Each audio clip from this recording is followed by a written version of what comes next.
Good morning po sa ating lahat. Good morning po, Oljen. Nakikita po ba natin yung mga magagandang ngiti na mga kasama po natin ngayon? Ngayon po, okay lang ba nabatiin natin sila ng Merry Christmas?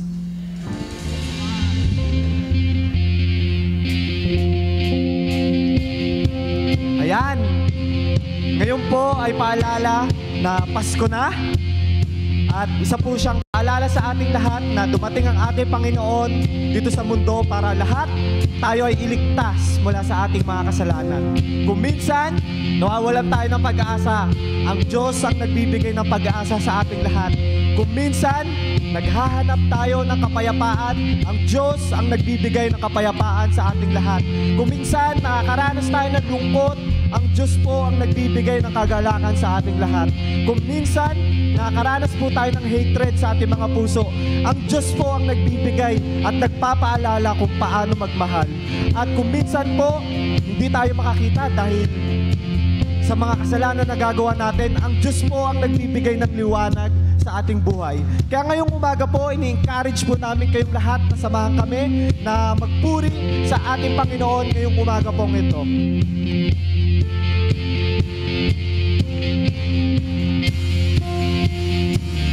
Let's sing.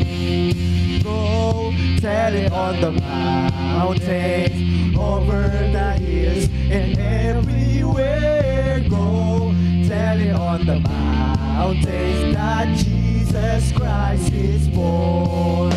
Hey!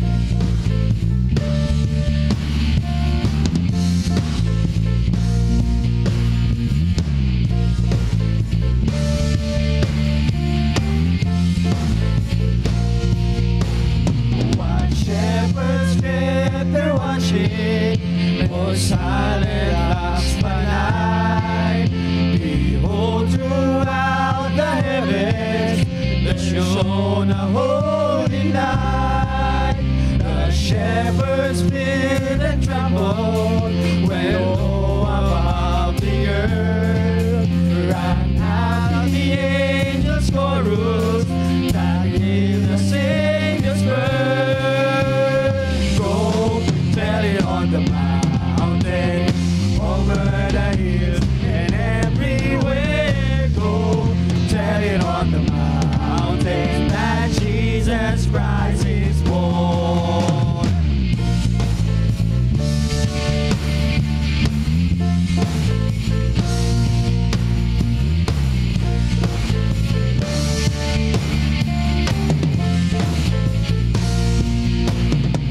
The shepherds feared and trembled when low above the earth rang out the angels' chorus that hailed the Savior's birth. And go tell it on the mountain, over the hills and everywhere. Go tell it on the mountain that Jesus Christ is born. And go tell it on the mountain, over the hills and everywhere. Go tell it on the mountain that Jesus Christ is born.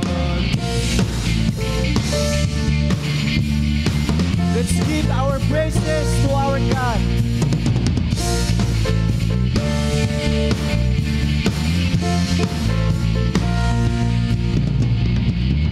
Go tell it on the mountain, over the hills and everywhere.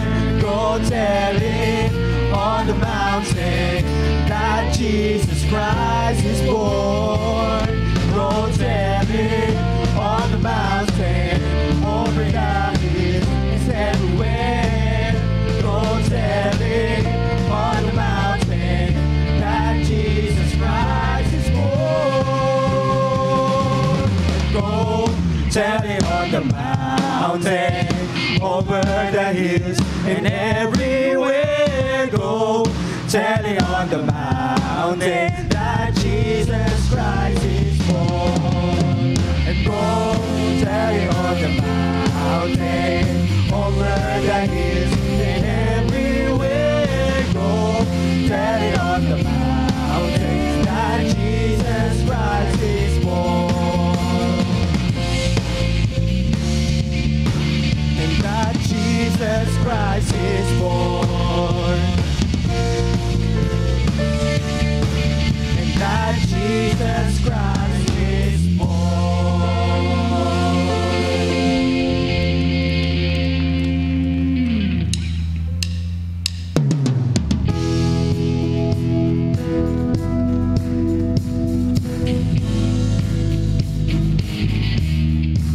celebrate the coming of our Lord Jesus Christ. Mamayang gabi, may Noche Buena, may kasuyahan at lahat. Ngayon po, simulan na po natin ang tunay na regalo ng Panginoon sa atin. Ang buhay na walang hanggan, na walang iba kundi kay Jesucristo na ating Panginoon tagapagligtas. We sing joy!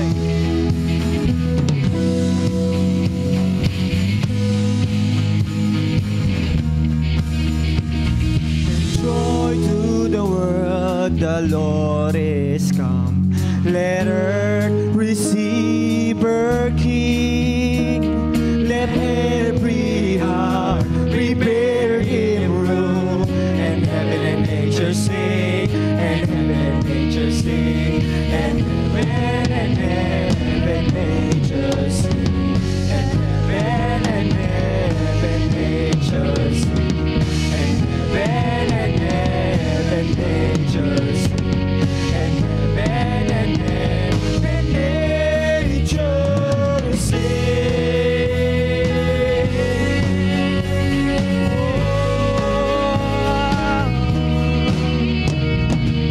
He rules the world with truth and peace, and makes the nations move.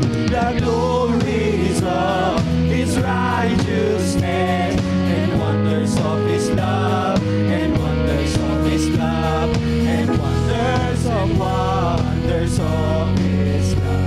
and wonders of His love, and wonders of His love, and wonders of His love.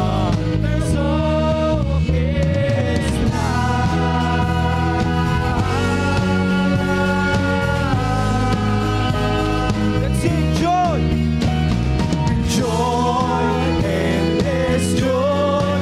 Jesus Christ is with us. He has come to save us. Love, endless love. Heaven's gift for freedom, reaching down to save us.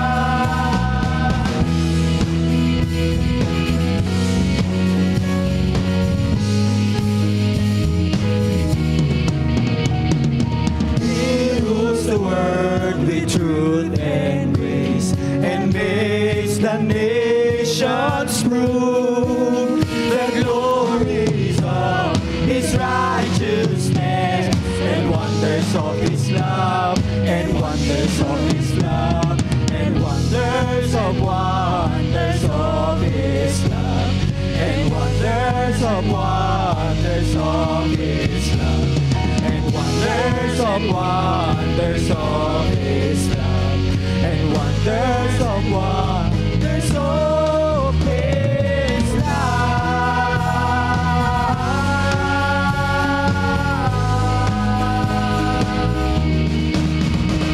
And joy, endless joy. Jesus Christ is with us. He has come to save us. Your love, endless love. Heaven's gift of freedom, reaching down to save us. Joy, endless joy. Jesus Christ is with us. He has come to save us. Love, endless love. Heaven's gift of freedom, reaching down to save us.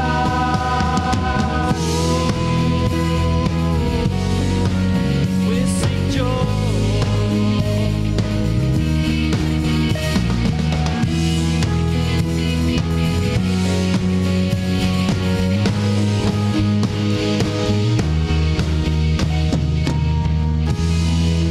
Amen. Again, can we give Lord Jesus Christ the best clap offering that we can give to Him?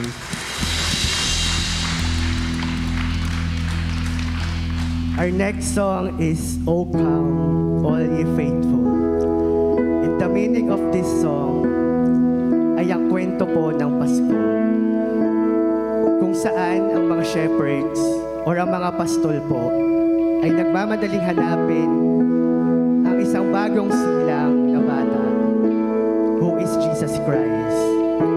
And when they saw Him, they gave umaga pong ito, we are inviting you also to be a shepherd. Alayan po natin ang Panginoong Hesukristo ng mataas na papuri at kaluwalhatian. Let's sing.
we celebrate the coming Messiah. The name Jesus Christ, our Lord and personal Savior. We glorify you, we bring honor and praise, and forever we will bring joy, Panginoon. Thank you. We ask all these things in Jesus' name we pray. Amen and amen. Sige po, let's all remain standing as we read God's Word.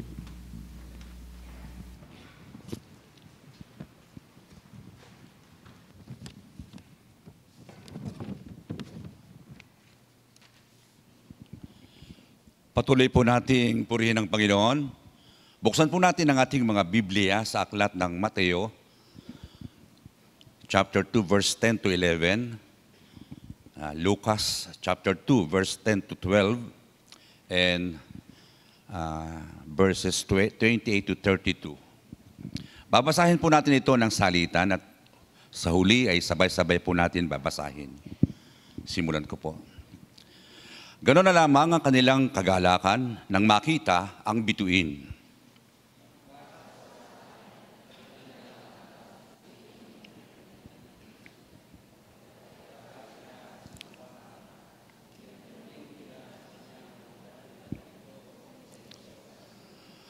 Ngunit sinabi sa kanila ng anghel, "Huwag kayong matakot. Ako'y may dalang magandang balita para sa inyo na magdudulot ng malaking kagalakan sa lahat ng tao.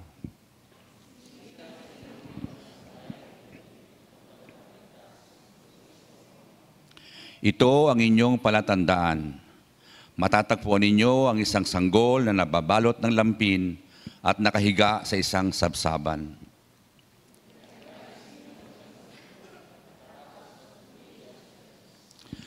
Ngayon, Panginoon, maaari na pong yumaong mapayapa ang inyong abang alipin ayon sa inyong pangako.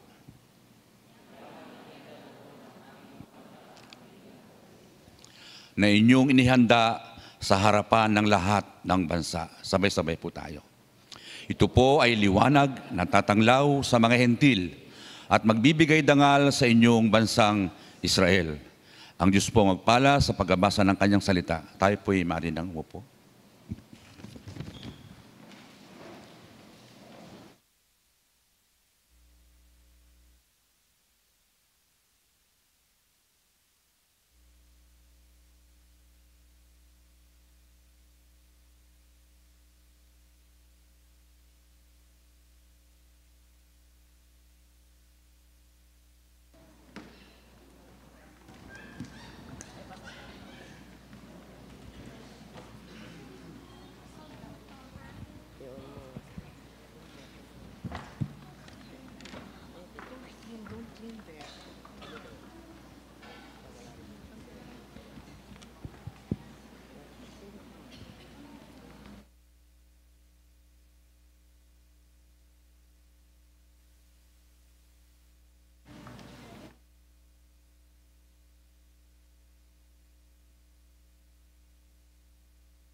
The Advent candle one, now the waiting has begun. We have started on our way.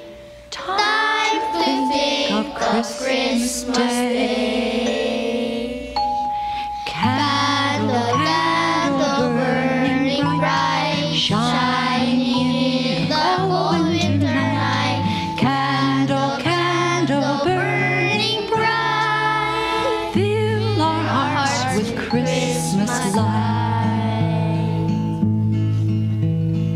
Light the Advent candle too.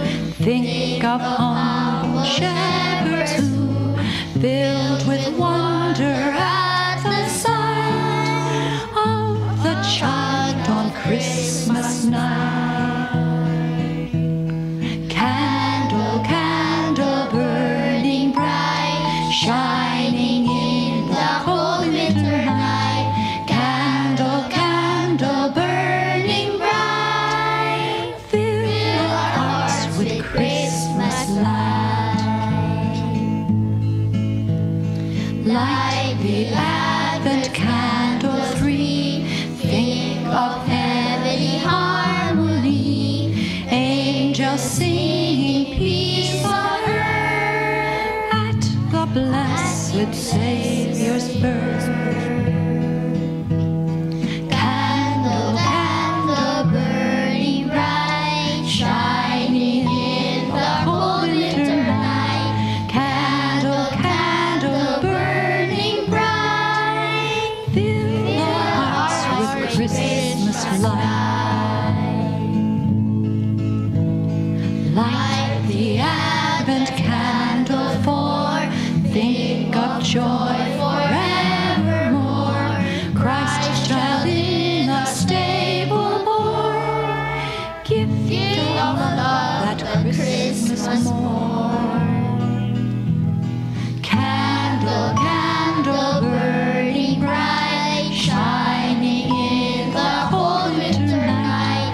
Candle, candle burning bright, fill our hearts with Christmas light. Light the Christmas candles now, sing of donkey, sheep, and cow. Birthday candles for the King, let the alleluias ring. Candle, candle burning bright, shining in the cold winter night. Candle, candle burning bright, fill our hearts with Christmas light.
Morning everyone. Salamat po sa Jam Ministry, kay Teacher Jem at sa mga teachers sa paghahanda sa mga bata para sa isang performance today. Ano kaya, Alex, kung mga elders naman kumanta ng Candles, Candles Burning Bright? No? We are here to celebrate the presence of Jesus. Tama po ba, mga kapatid? So whatever happened to you, anong nangyayari sa buhay mo, anong nangyayari sa buhay mo, o anong mga worries ang nangyari, mga kapatid, doesn't matter. You are here in God's house. Okay? Remind yourself of that. You are in the presence of Jesus. Kaya as we celebrate Christmas, tama yung kinanta natin kanina, yung confession of our faith is Christ is the Lord. No? Si Jesus, si Kristo ay ang ating Panginoon.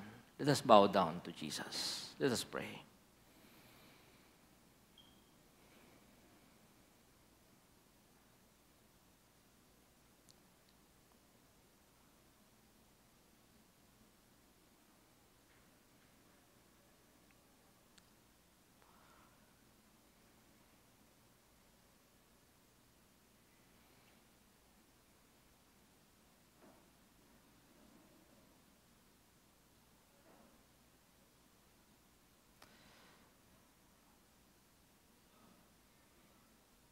Lord, the Magi saw the star. They were guided, Lord. Their journey ended well.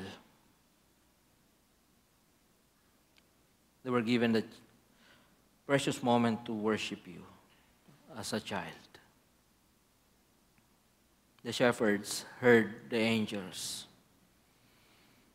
Simeon and Anna, old folks in the temple, had a chance to touch and hold the baby Jesus. Father, this world is not depleted of symbols and images that remind us of you. We can only light the candles in front of us, Lord, reminding us of the blessings na meron kami because of Christ, because of Jesus. So, Abba, allow our hearts to rejoice, to be filled with hope, with love, with peace, with the things, Lord, that are available to us, pero hindi naman masyadong pinapansin ng mga tao. Even as the world prepares to conduct ang aming mga celebrations, remind us ng unang isipin namin, Panginoon, sa mga ganitong season ng buhay namin is the baby Jesus, our Lord, sa isang hamak ng sabsaban. Thank you, Father, for your gift of life. Bless everyone here. Ituro niyo sa amin, Panginoon, na anuman ang situation namin, we can always celebrate. Doesn't matter ano man ang katayuan namin sa buhay, Panginoon. Because Christmas is for all. Jesus is for all. Thank you, Lord. In Jesus' name I pray. Amen. Amen. Merry Christmas, mga kapatid, at sa mga nanonood ngayon, kung saan man po kayong panig ng Pilipinas at ng mundo, we welcome you sa Oljan worship service na nangyayari po sa kasalukuyan. At nawa ang Panginoon ay patuloy ninyong maranasan sa inyong mga buhay. Pwede ho bang pakibati yung inyong mga katabi ng maligayang Pasko? At paki-welcome na rin po sila sa church. Yan. May mga kandila po sa harapan. Ito po ay ginamit natin ng isang linggo sa atin pong simbang gabi. At may mga simbolismo po ang lahat ng yan, mga kapatid. Ang una dyan ay hope, tapos peace, joy, love, and then sa center ay ang ating Panginoong Jesus. Sa ating pong mensahe sa umagang ito, mga kapatid, pag-usapan natin, sino ba talaga si Jesus? What child is this? Jesus of Nazareth. Wala namang hindi nakakilala sa Kanya. He is the Son of God. And He is truly different. Medyo kakaiba siya. His arrival, the Advent, was silent and simple. Walang ganong nakapansin na siya'y dumating. Siya'y simpleng pinanganak. Yet, it divided the history into two. Bago siya dumating, ang bilang ng taon ay pababa. Nung siya'y dumating, pataas. Kaya nga yung edad mo ngayon, tumataas. Diba? Dahil kay Jesus. He claimed to be the Savior of the world, yet He came as an ordinary baby. And all of us, dumaan sa pagiging bata, of course. Hindi na natin naalala kung anong nangyayari sa iyo nung pinanganak ka, but at some point ng buhay mo, nakahawa ka, nakakita ka ng baby. Not just an ordinary baby, but a baby born in a manger. Now, sa mga taong namuhay sa asfalto, sementong kalsada, manger doesn't make sense sa karamihan. Kasi ano nga bang manger? Well, sa mga probinsya, yun po yung lugar kung saan natutulog yung mga hayop, kumakain yung mga hayop. Nilalagay sila dun sa gabi para hindi sila mapahamak o matuklaw ng ahas o anuman. Yan po ang ibig sabihin nun. Sabsaban. At maraming mga scandalous things na kailangan nating harapin when we talk about Jesus. He is well-loved by many, and yet He remains a very controversial figure hanggang sa kasalukuyan. Saganang atin, All of His claims, we believed and accept. Tinatanggap natin anong sinasabi ni Jesus patungkol sa Kanya.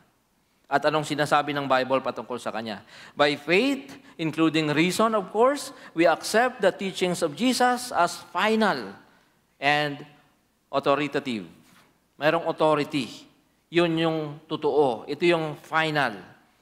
For us, He is our Savior, our King, our Lord. And these things, Savior, King, Lord, these titles, it implies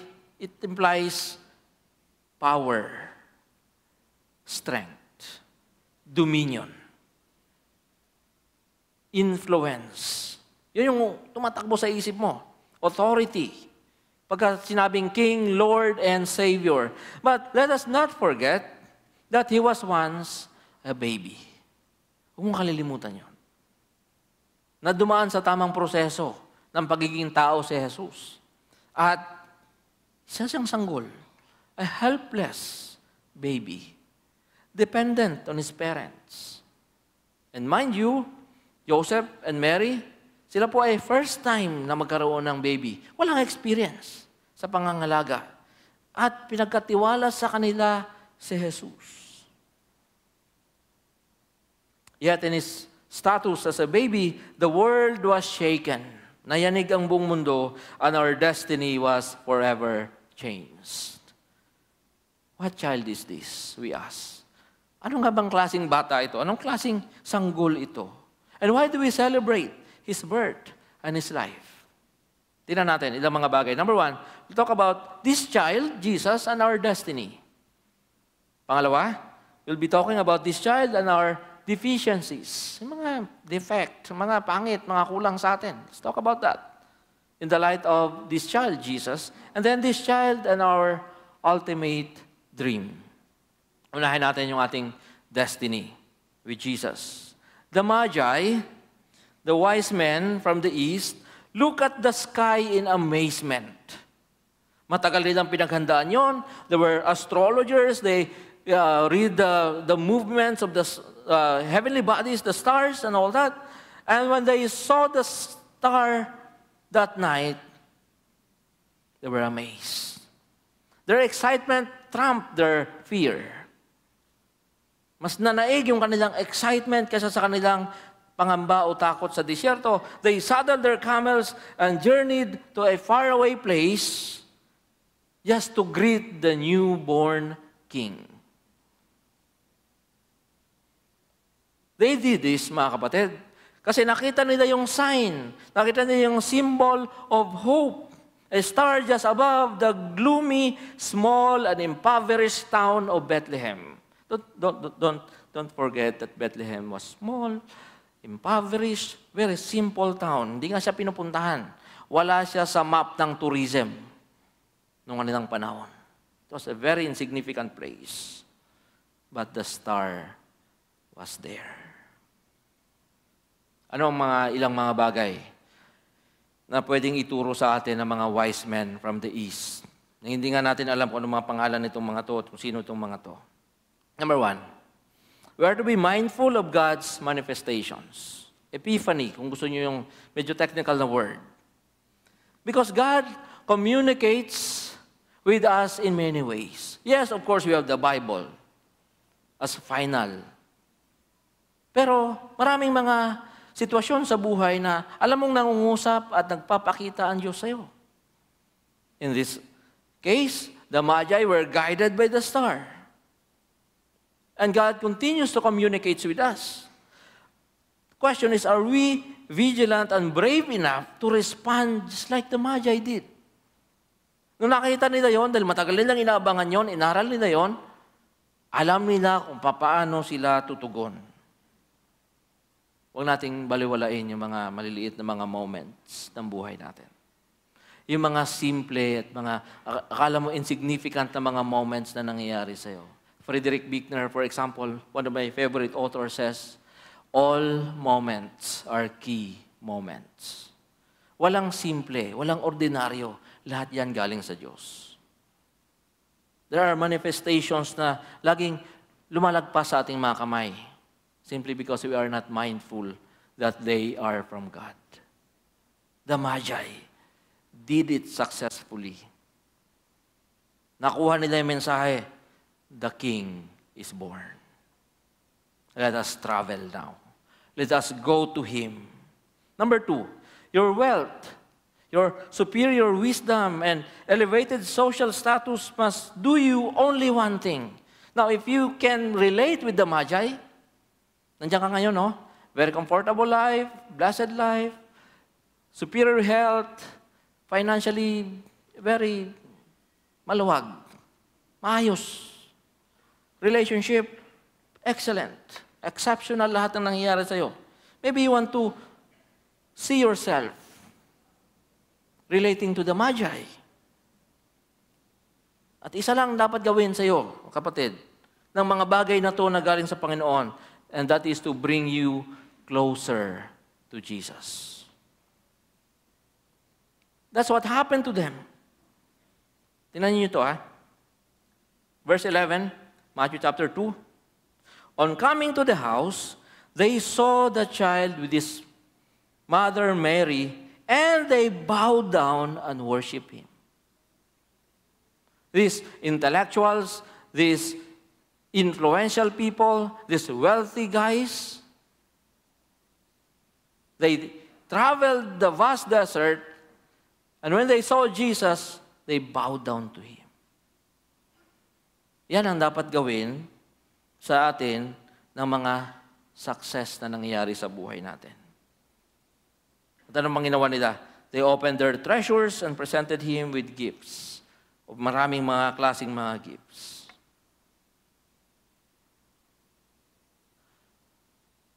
Anong ginagawa mo sa iyong success? Ito ba ay nilalapit ka ng husto sa Panginoon? O nilalayo ka ng mga bagay na to? Or ang tanong is, siguro mas maganda, ano ang ginagawa ng success sa'yo? Kasi itong mga taong to, alam nila kung paano gamitin ang success. Lalakarin natin yung disyerto. Pupuntahan natin kahit gaano kalayo. May guide naman tayo. And that is a brave decision. Kakaiba siya sa ibang mga desisyon ng mga ibang mga tao. Sapagkat para sa kanila, ang lahat ng ito ay papunta sa ating Panginoon. At nung dumating sila, inalay nila ang kanilang kayamanan, lahat. Pati ang kanilang mga puso because they worship Jesus. They bow down to Him in worship. Magandang isipin din, no? Lalo sa ating mga Pilipino rin, medyo mabalanse ng konti, yung palang mga dumadalaw, silang nagdadala ng gifts. Di ba? Ngayon, kukuyugin ka ng mga tao bukas at magbabakasyon ka na, magta-travel ka na mamayang gabi para walang tao sa bahay mo dahil lahat ng pupunta manghihingi.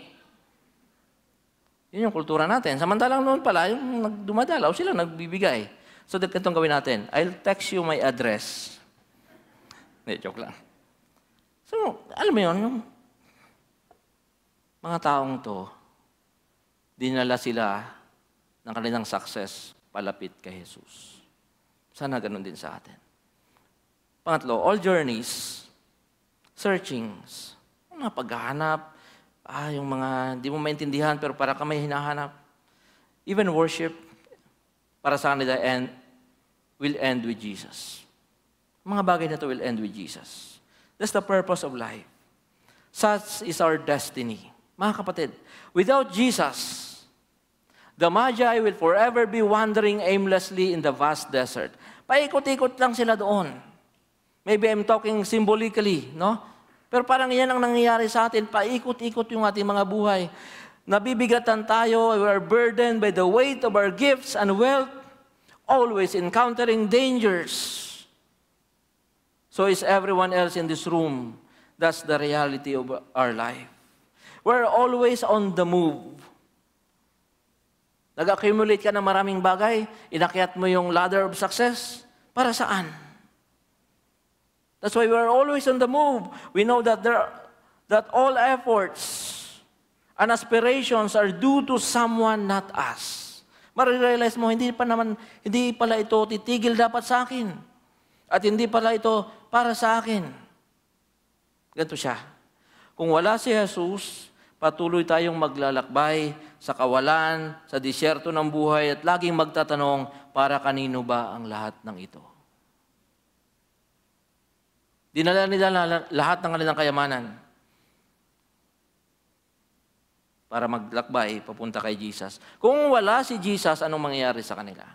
Para saan yung kanilang mga daladala? Para saan yung kanilang journey na yon? Kaya mga kapatid, mapalad tayo.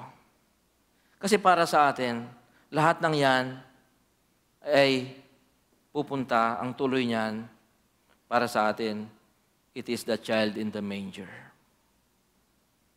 I am journeying because of Jesus. I am bringing my life, lahat ng mga luggages, kung ano mga naka-check-in dyan sa buhay mo, I'm bringing it all to Christ, to the child in the manger. For others, sad to say, it is the child made up of stone or wood. Gagawa tayo ng ibang Diyos na ating sasambahin at aalayan. For us, it is the child in the manger. Today is another precious moment for you to search your heart. Laging tayong bumabalik dito, mga kapatid. Alam kong excited na kayo mag-celebrate mamaya. Baka namili na kayo ng maraming paputok at mga fireworks, Watusi, ano pa ba? But search your heart. Are you on a journey towards Jesus? Papunta ka ba kay Jesus? Dahil sa sobrang daming blessings na tinanggap mo, katulad ng mga Magi, dinadala ka ba niyan palapit sa ating Panginoon? Have you truly found your destiny and purpose in life? Kaya nga hanggang ngayon, 1980s pa, sikat pa rin yung kanta ng U2, I still haven't found what I'm looking for. Ang dami pa rin taong hindi nakikita kung ano ang kanilang hinahanap. But for us, nandyan binigay ng Panginoon sa atin. Natagpuan natin yung purpose ng ating buhay. Sabi ni Augustine, you have made us for yourself, O Lord, and our hearts are restless until they rest in you. Hindi talaga magkakaroon ng katahimikan ng buhay at ang mundo, ang ating mga puso. Laging maghahanap yan. Laging maglulong for something until our hearts rest in Christ. Sagutin mo to bago ang Christmas. How restless is your heart this Christmas? Gaano ka restless yung buhay mo ngayon? Apektado ka ba ng mga kung ano-anong mga nangyayari sa mundo?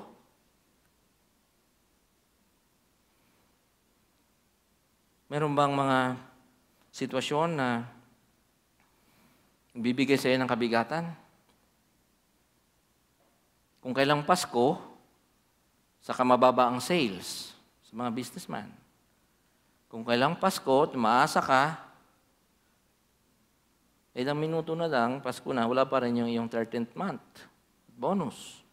At yung promotion mo, hindi natupad, hindi nangyari, papel lang. Ha? Ang iba naman sa inyo, problem pa rin sa bahay, problem pa rin sa relationship, problem pa rin sa health.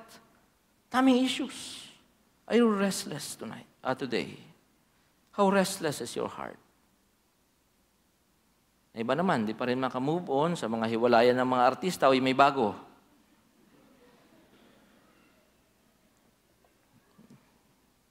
That Chinese couple, hiwalay after 12 years. One day, I was doing my sermon. Busy ako nung gawa sermon, seryoso. My phone rang, someone is calling. It's my friend from Davao. I assure you, it's not Kibuloy. Okay? Sabi niya, Saul, hindi si Andrea. Sabi ko, sino? Hindi si Andrea, Saul. Teka, sabi ko sa kanya, Piti, parang sermon lang yan. Magbigay ka ng context. Anong hindi si Andrea? Hindi ko naman nanaintindihan yon. Hindi si Andrea ang dahilan ng hiwalayan ng Katniel.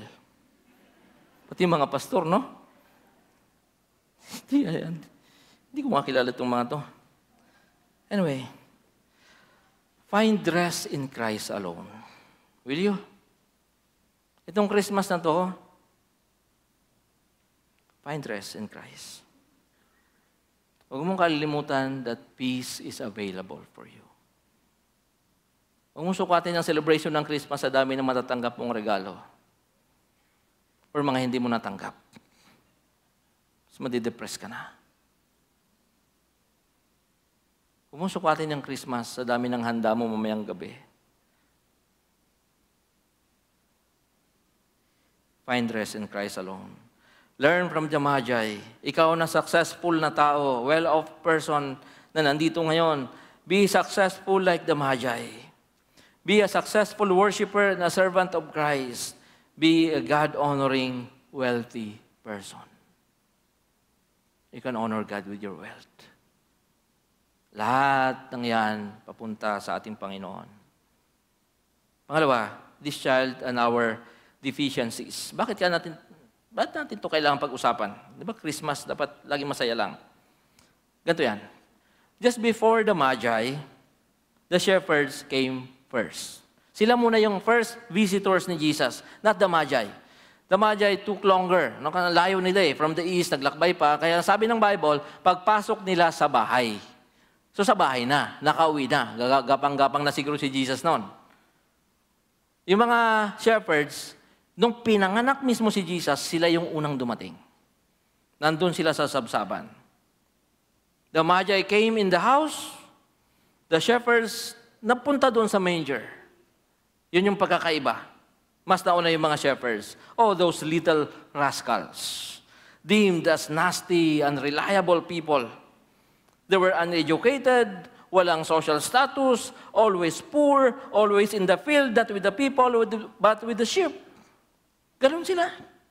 The Magi's were intellectuals, wealthy, influential, and envied by people. The shepherds were the exact opposite. Wala talaga itong mga taong to, mga kapatid. Yet they were Christ's first visitors. The shepherds. Ganun kababa itong mga taong ito. Sila yung mga unang dumating sa ating Panginoon to greet Him, to worship Him. Just before the Magi came, the shepherds came first. Ano yung sinasabi niyan sa atin? Christmas is for all. It's not about your status, it's not about your capacity, it's not about your intellect, it's not about kung anong wala sa iyo. It's about the invitation that Jesus is here. Salvation is available for us. Well, ganun talaga mga shepherds kasi sa Israel noon, mahilig silang maglagay ng mga anong tawag dito? Level ng social classes. Of course, nasa taas yung mga leaders, mga mayayaman, mga Sadducees, Pharisees, teachers of the law. Mababa yung mga balo, mababa yung mga orphans, at lalong pinakamababa ang mga shepherds. Ganito siya.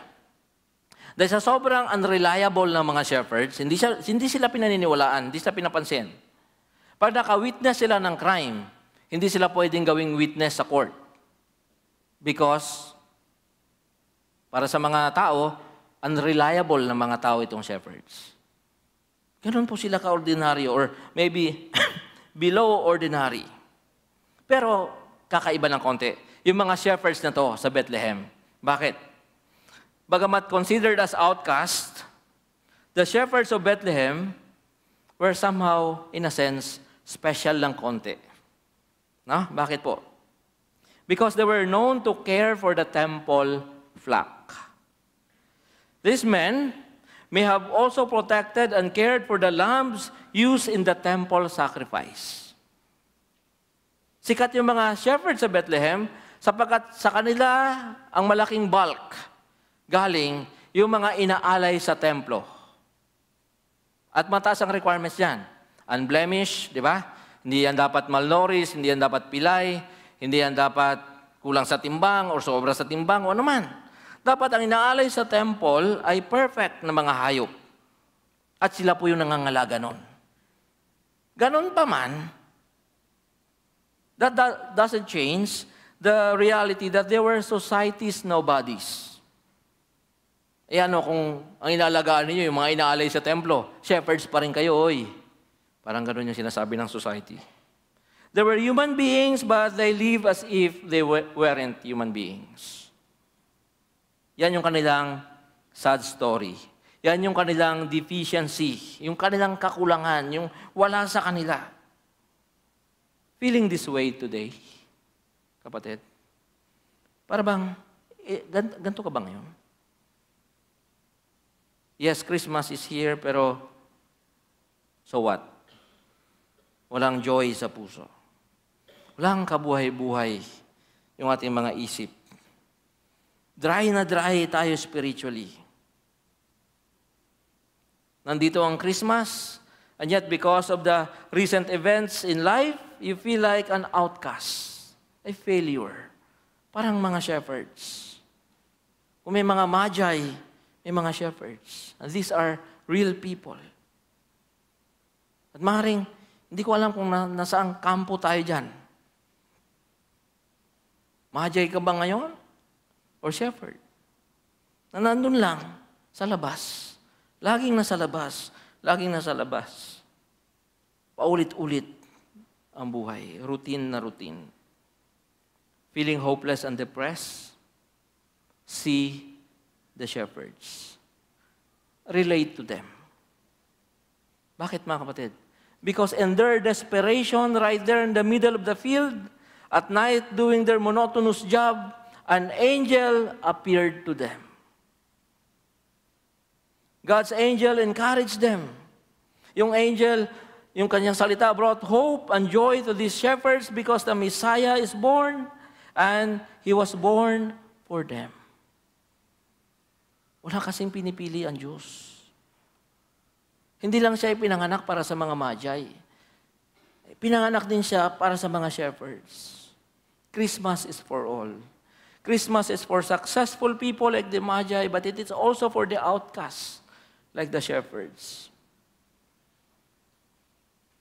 The magi were guided by the star.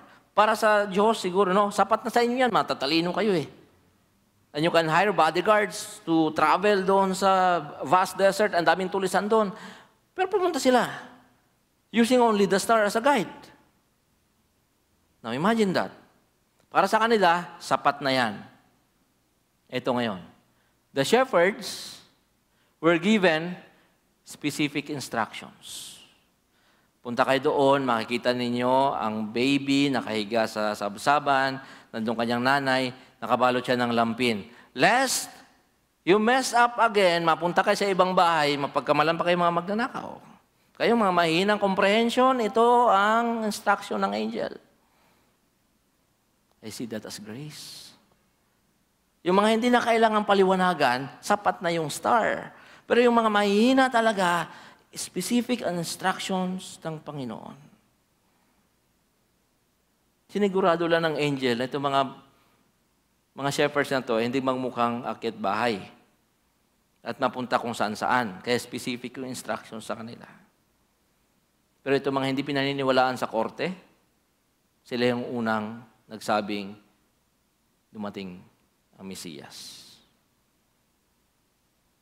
Tingnan mo kung paanong kumikilos ang Diyos sa buhay ng tao. Tingnan mo kung paano kang pwedeng gamitin ng Panginoon. The angel, ang Greek word ng angel, mga kapatid, ay messenger, angelus. Ang trabaho ay mag-send ng message. Was the first preacher of the good news. Sabi niya, pumunta kayo doon sapagkat sa gabing ito ay pinanganak ang Mesiyas. Now, the shepherds, sabi ko kanina, yung testimony nila, hindi tinatangkap sa korte, became the messengers of the good news of the birth of Jesus. Yung hindi pinaniniwalaan ng society, sa kanila ay pinagkatiwala ng Diyos ang mensahe. Kaya huwag kang malungkot ngayon kung nakikita mo yung sarili mo sa mga shepherds. At ito pa, those who took care of the temple lambs had the privilege to be the first to see the Lamb of God. How about that? Basta ang trabaho namin, mag-alaga lang ng mga lambs na inaalay ng mga mayaman sa templo. Kami dito, wala na kaming pakialam sa status namin, kung ano man ang sabihin ng mga tao. Basta yun lang ang trabaho namin. Sorry. Just making sure na yung mga nag-aalay doon ay tanggap sila sa templo. Yun lang trabaho nila. Pero ang ginawa ng Diyos sa kanila, they saw the Lamb of God.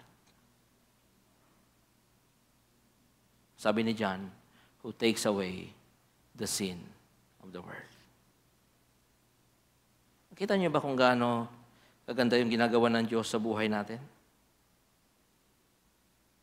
Kung gaano binabaliktad ng Diyos yung mga sitwasyon ng buhay natin. And therefore, their desperation was turned into joy. They went around and spread the good news. Again, hindi ho sila pinaniniwalaan ng mga tao. But Jesus, His birth, pinagkatiwala sa bibig ng mga taong hindi pinaniniwalaan ng society. That's the beauty of Christmas. Such is the beauty and blessing of Christmas. It turns our sorrows into joy.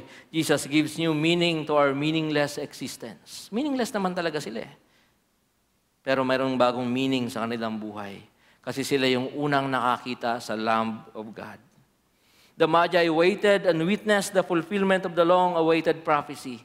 Inaral nila yun, inantay nila ng matagal yun. At nasaksihan nila na nangyari yung prophecy. The shepherds spread the news about it. Paano kumalat yan sa buong mundo? The shepherds were the first messengers. The Magi brought their wealth to Jesus. The shepherds abandoned their entire livelihood just to see Jesus. Ay kung ikaw yung mayari nun, hinari mo itong mga taong to para magbantay ng iyong kabuhayan at iyong negosyo.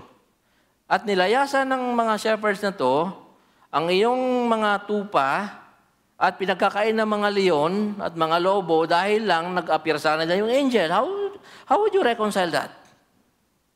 Diba?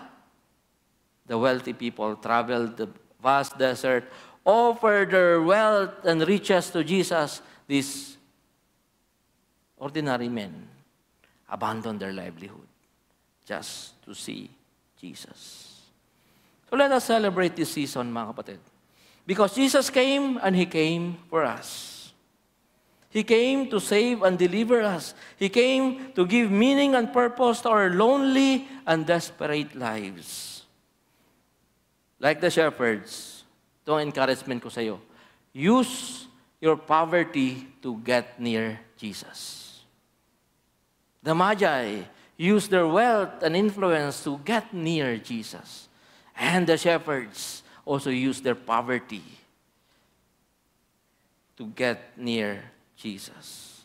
And remember, the Bible says, God is near the brokenhearted, the marginalized, the ordinary, the poor. Hindi ka nakalimutan ng Panginoon. In fact, sa listahan, laging una ang mga mahihirap sa Bible. Laging una yung mga maliliit na mga tao sa Bible. Wala tayong magagawa doon. Plano ng Diyos yun. Kaya mga mahihirap, pwedeng magsaya. Pwedeng makisangkot sa mga celebrations ng buhay because of the truth na namuhay, na pinanganak para sa kanila si Jesus. Pangatlo, dito tayo magtapos. This child and our ultimate dream. Sa Luke, mayroong dalawang individuals. Si Simeon at si Anna. Two distinct individuals. Two devoted people waiting for the Messiah. Sabi ng Bible, araw-gabi nandun sila sa templo. Nagpe-pray, nag-aantay kung kailan tutuparin ng Diyos ang kanyang pangako. Dalawang may edad na ng mga tao. I'm careful here dahil bawal daw gamitin dito sa church yung salitang matanda. Kailangan may edad lang. No? I'm careful here. But they were old. Simeon and Anna, who put their hope in the Word of God. Every day, they were in the temple. They waited, they dreamed, hoped, and then Jesus came. They saw Him. They touched Jesus. At ano yung kanilang role dito, mga kapatid? Ang kanilang statement ay ganito, finally, our Redeemer is here. Ang ating manunubos ay nandito na si Jesus. Anong kanilang ginawa? Every day, nag-aantay, nananalangin, nag-worship sa templo. Old folks, hindi ko na kayo patatasin ng kamay. Alam nyo na sa sarili nyo yun. Sino kayo? Old folks of this church. Do you still wait for Christ? Nag-aantay ka pa rin ba at umaasa kay Jesus? Do you still hope? Do you still believe? You see, just because you are already old doesn't mean you are out of hope. Tanda mo yan, ha? Hindi porket ikaw ay mahina na, matanda na, wala ka ng pag-asa. Just because you are already old doesn't mean you can no longer have dreams. Itong dalawang ito, simple lang kanilang pangarap. Makita nila si Jesus bago sila mawala sa mundong ito. Kaya huwag muna kayong mangarap ng kung ano-anong kamatayan, kung ganyan, kung ano-anong mga wishes. Pag namatay kayo, hanggang bang hindi nyo pa siguradong dumating si Jesus sa buhay ninyo? So, ganitong gawin natin. Old folks. Mas maganda pag English, no? Hindi ganong offensive. Old folks. Sa Tagalog, mga gurang. Old folks na lang. Di ba? Inspire the younger generation with your unwavering faith. Gusto niyo magkaroon ng katuturan ng inyong retirement? Ang inyong pagtanda? Inspire the younger generation with your faith. Ignite a spiritual movement among young people with the power of your prayer. May mga nakakausap ako dito. Pastor, every day, nananalangin kami para sa inyo. May edad na po ito. Ignite a spiritual movement among young people with the power of your prayer. Instill the virtue of waiting in the hearts of children by your example. They waited night and day sa templo. Now, patience is a virtue kasi nagwawala ang mga tao na late lang yung delivery ng Food Panda. Tama? I-report nyo agad yung Lala Move doon sa kumpanya kung kaligaw-ligaw na sa subdivision nyo. Buti sana kung nakatira kayo sa Ayala. Ma-address natin sa Lasalabat. Ang dami pang double parking. Mas magalit tayo kung delay. Patience, waiting. Ito mga magandang bagay na dapat ituro sa atin. Simeon and Anna waited in the temple. Teach us, old folks, that God visits His people in the place of worship. They were in the temple and Jesus came. Jesus was presented to them. Pumupunta ang Diyos sa mga places of worship. Kaya kung bahay mo, place of worship yan, God is there. Yung sasakyan mo, God is there. If it becomes a place of worship, lalo na itong lugar na to, God will visit us here. Finally, inform us that God still answers prayers and grants our dreams. Ano mga pinapangarap natin? God still grants our prayers. Sumasagot, tumutugon pa rin ang Diyos sa ating mga panalangin. Sad to say, minsan maraming mga retired na nadidepress o wala ng value, nawawala ng direksyon sa buhay. Remember Anna. Remember Simeon. One day, I texted my friend who recently retired as an executive of PLDT. Sabi ko, Kuya, kumusta ka na? Ang reply sa akin, ito, okay naman, as useless. Ewan ko na lang, kung hindi nyo pa na-gets, bahala kayo. Such is the wonder of this child, Jesus. This is why people are fascinated at Him. Nawa patuloy tayong mamangha sa ating Panginoon. sa Diyos na nagkatawang tao at sabi ng Bible, namuhay kasama natin. He came to be with us. Nagtataka ba kayo kung bakit ang Christmas, it impacts us deeply and differently. Iba yung impact niya kumpara sa, let's say, araw ng kagitingan. Pinaghandaan niyo ba yun? Pero pag Christmas, iba yung impact. Why is it more meaningful to do our reunions during Christmas? Our parties, our gathering during Christmas. Bakit siya pinagsisikapang maging Christmas talaga? And why is it always a goal for us to go home during Christmas? Kaya nga, ang daming tao sa airport, ang daming tao sa pier, ang daming tao sa bus, ang daming tao. Kasi lahat gustong umuwi pag Christmas. Bakit nga ba? Pwede namang hindi umuwi, pero uwi talaga. Bakit? Palagay ko, it is because Christmas points to something deeper and bigger. Ano ibig sabihin? Pag Christmas, nabubuhay sa loob natin yung longing. And we long to be in our true home with Christ. Gusto mong umuwi as a symbol na gusto mo talagang umuwi kay Jesus. I don't mean St. Peter, ha? I mean, you want to be in the presence of God.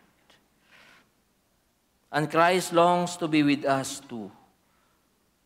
Reunion between you and God. That's why you want to go home.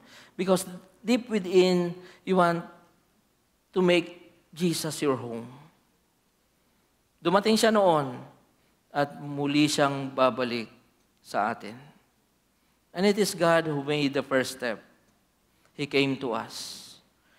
Whenever we come together as brothers and sisters in the Lord, katulad po nito, sa tuwing nangyayari ang mga gatong gatherings in the name of the Lord, we rehearse the gatherings of people, the gatherings of Magi, the gatherings of the shepherd, the gatherings of Simeon and Anna and other people in the temple. We rehearse that. The gatherings of people around Jesus to worship and honor Him. Yun lang naman talaga. We came here to worship and honor Jesus. God became human so we would learn to bow down and worship. Hilig kasi nating tumingala eh. Tingala tayo ng tingala sa ating mga titulo, sa ating mga napuntahan, sa ating mga diploma, sa kung saan-saan. Tingala tayo ng tingala. Jesus came for us to learn to bow down. Wala kasi tayong option, wala tayong choice. Kasi dumating siya sa baby, helpless, nakahiga. So pupunta ka sa kanya, walang ibang gesture kundi tumungo. Yan ang tinuro sa atin ng Christmas. Naging tao ang Diyos for us to learn to bow down and worship. God became human to draw all people to Him. Tanong is, what child is this? Ano nga bang klaseng sanggol ito? The answer is, this is Christ the King. Let us all worship and honor Him. Let's continue to worship the Lord. Let us all rise and sing this song from our hearts.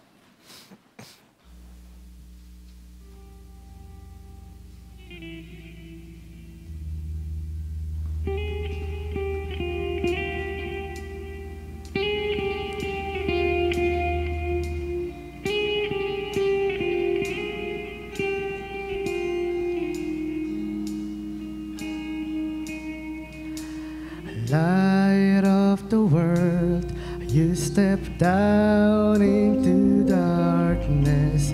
Open my eyes, let me see beauty that made this heart adore you. Hope of a life spent with you.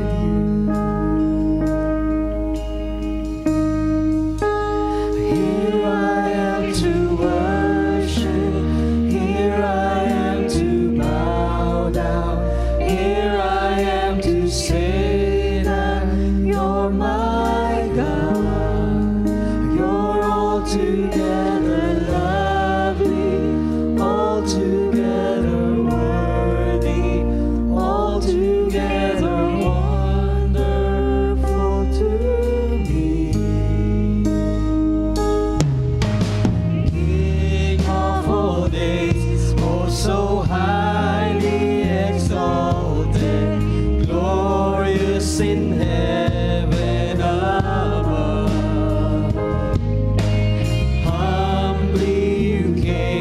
to the earth you created, all for love's sake became poor. Here I am to worship, here I am to bow down, here I am to say that you're my God. You're altogether lovely, altogether worthy, altogether wonderful to me. I'll never know how much it costs to see my sin upon that cross. I'll never know how much it costs to see my sin upon that cross. And I'll never know how much it costs to see my sin upon that cross. I'll never know how much it costs to see my sin upon that cross. Here I am to worship, here I am to bow down, here I am to say that you're my God. You're altogether lovely, altogether worthy, altogether wonderful to me.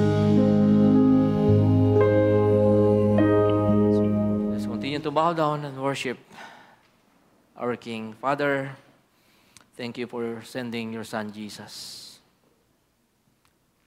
who taught us to bow down, taught us to worship. Sa Christmas na ito, Panginoon, sa mga darating na mga araw, lagi niyo pong ipaalala sa amin na kahit ano man ang nangyari sa buhay namin, nagtagumpay man kami o hindi kami ganong nagtagumpay, ito, Panginoon, ay isang kalsada pa rin na mag-aakay sa amin papunta kay Jesus. So inaalay namin mga buhay sa inyo. We offer our lives to you, Lord. Our voices, our worship, even financial things, material things, Lord, we offer to you. Our strength, our devotion. Bless us, O Lord. Make our celebration meaningful by reminding us that it's all about Jesus. May the Lord bless you and keep you, my dear brothers and sisters. May the Lord make His face to shine on you and be gracious to you. And may He lift up His countenance on you and give you peace. Amen. Amen. Merry Christmas mga kapatid. Magandang umaga po. Palayan tayo ng Panginoon.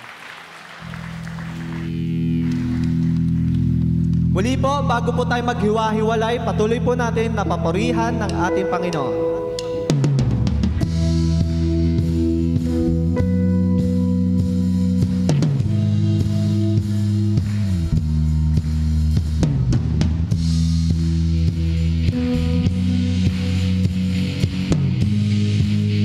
Let's sing.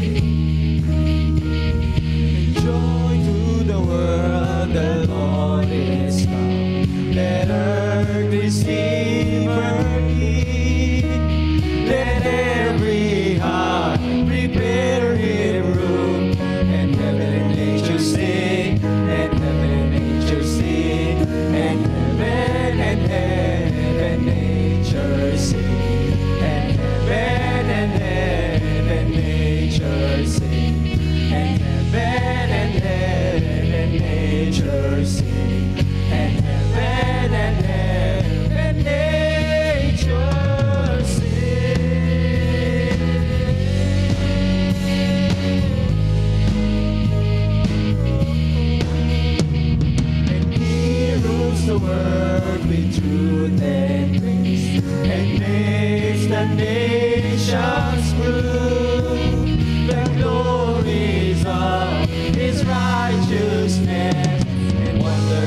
His love, and wonders of His love, and wonders of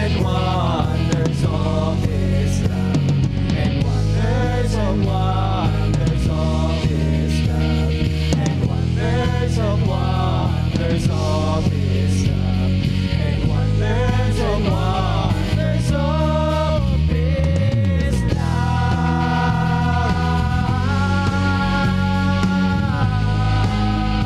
Let's sing joy! Joy, endless joy. Jesus Christ is with us. He has come to save us. Love, endless love. Heaven's gift of freedom, reaching down to save us. Joy, endless joy. Jesus Christ is with us. He has come to save us. Love, endless love, heaven's gift of freedom, reaching down to save us.